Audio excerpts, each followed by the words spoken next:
Hey folks, so we're beginning to see the warning signs of a shutdown. And I take that back. I've been seeing these warning signs for a while now, but they're becoming more and more clear, I think, in the news, in the media, to the general public about what is going on and what is to come. And we're seeing it with the Fed. We're seeing it with some more of this quantitative ease tightening.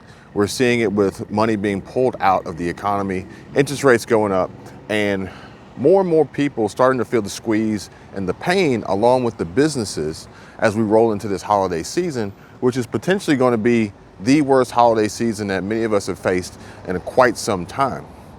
For the simple fact that it is harder for people, it's harder for consumers, it's harder for the general public, who typically makes up a majority of the holiday shopping season sales, to go out and spend confidently on unnecessary, frivolous things for holidays coming up, events coming up.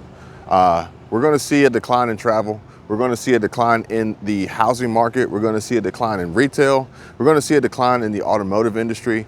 We're going to see a decline in so many different areas, so many different sectors of this economy as a result of some decisions that were made a few years ago that have put us in this position. Now, granted, if we had maybe put our foot down early and decided, hey, we want to accept the pain immediately and push through it, we wouldn't have this conversation today. Instead, we decided that we wanted to kind of ease the pain and basically allow people to sit at home, collect a check, not have to go to work, print money endlessly with basically reducing the value, while the supply chain was going to be stretched and delayed to unimaginable limits, while spending was up, driving up pricing and causing increase in huge inflation.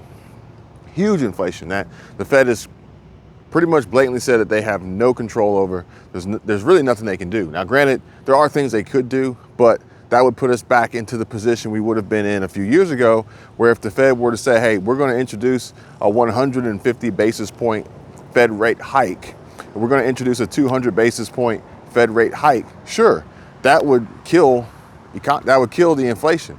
It would also kill spending. It would kill the economy, but then we would be at a ground zero, so to speak, where we could then start to recover and build back from there. But you got to think, whichever method they choose to go with, which will probably be the longer, drawn-out method, it's just going to continue to hurt the people lowest on the income earning bracket. And the high income earners, they are insulated. So what is insulation?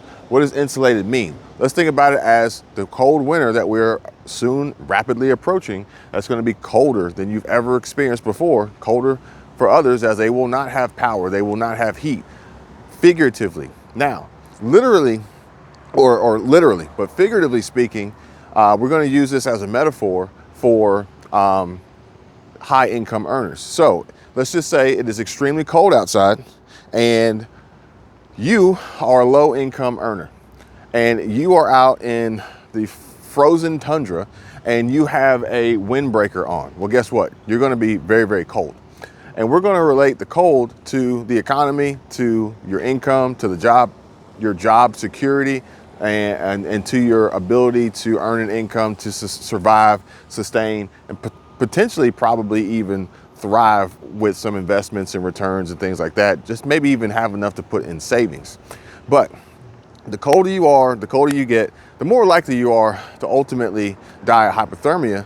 But in this instance, you are in the frozen tundra, you got a windbreaker on, you're freezing to death, and that's because you're a low income earner. Now, a high income earner is in the same frozen tundra, but they got like this $2,000 Canada Goose jacket on. They got a Patagonia, they got anything. They got the Burberry coat. They are warm. They got the heated electric gloves. They got the little warm hand packets that last for 48 hours or whatever. They got the beanies on. They may even have like a little igloo set up with a little heater in there. So they are insulated. It's still cold. It's still cold outside. And yeah, sure, maybe they still feel a light chill, gentle breeze, but they are better insulated from the cold. They're better insulated from inflation because of their high income and the ability to insulate themselves from it, i.e. better jacket.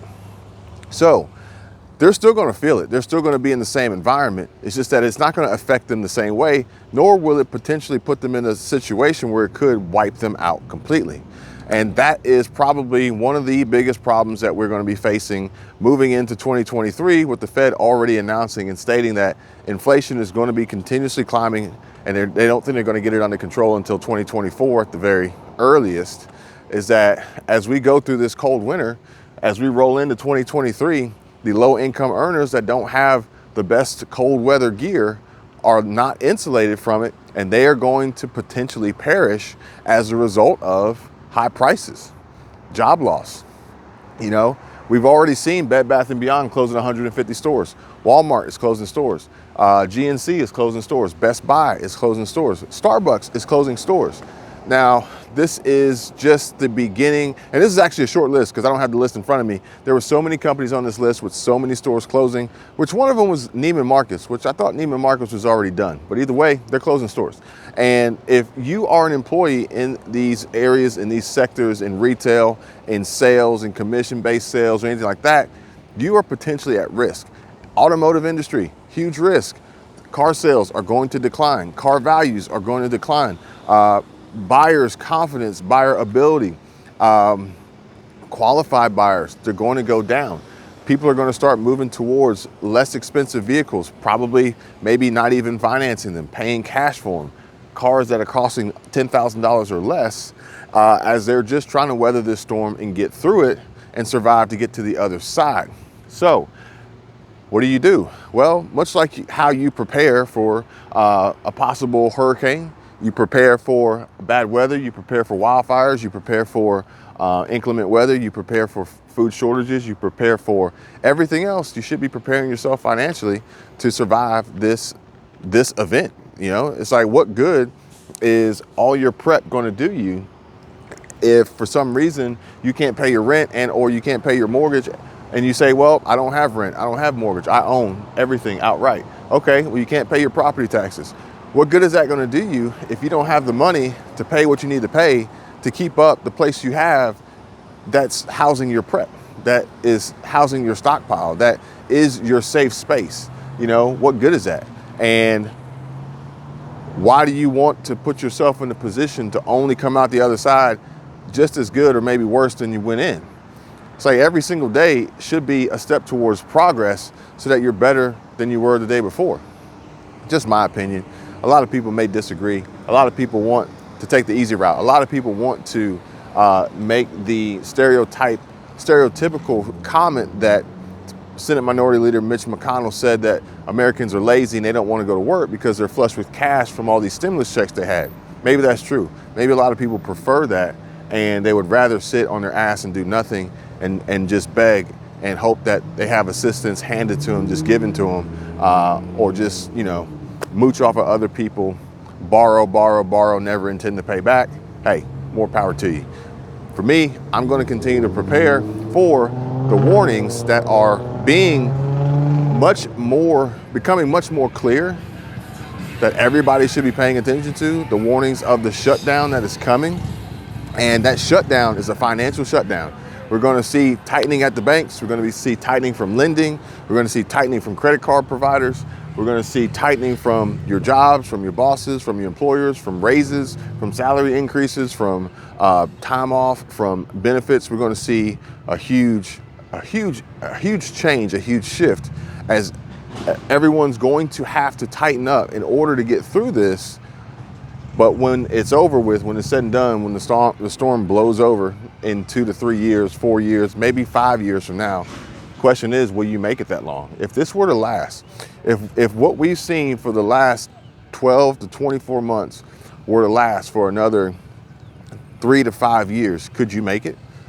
Or are you already in a position now where you're saying to yourself, I don't even know how I'm going to make it the next week? It's Saturday. I don't get paid again until next Friday, and I'm already broke. And it's like, are you good? How are you going to do this? So if you're saying, you know what, that is me, that I am falling in that category, I'm not good, then we probably need to have a discussion and a conversations of ways and how we can position you to be better. That's the goal. The prep is to be prepared for anything and everything. And it includes income, it includes money, it includes savings, it includes investing, it includes stocks, it includes crypto, it includes ETFs, it includes bonds, it includes everything, it includes real estate. There's so many different ways, and it includes you getting off your butt and doing more than you have before, perhaps maybe even in a smarter way. A multi-millionaire, I'm gonna share the story with you guys. It was a multi-millionaire, and he shared a story. He said, look, you know, people tell you typically work smarter, not harder. But he said, if you work hard, then that's working smart. And that's the thing. You're gonna have to work. You're gonna have to get off your butt. You're gonna have to put forth some effort. But if you do it in a smart and intelligent way, it's gonna pay dividends for you. You're gonna be better for it. Your family's gonna be better for it. You're gonna be better protected. You're gonna be insulated, better insulated than you were. And you're gonna survive this shutdown that we're all soon to face.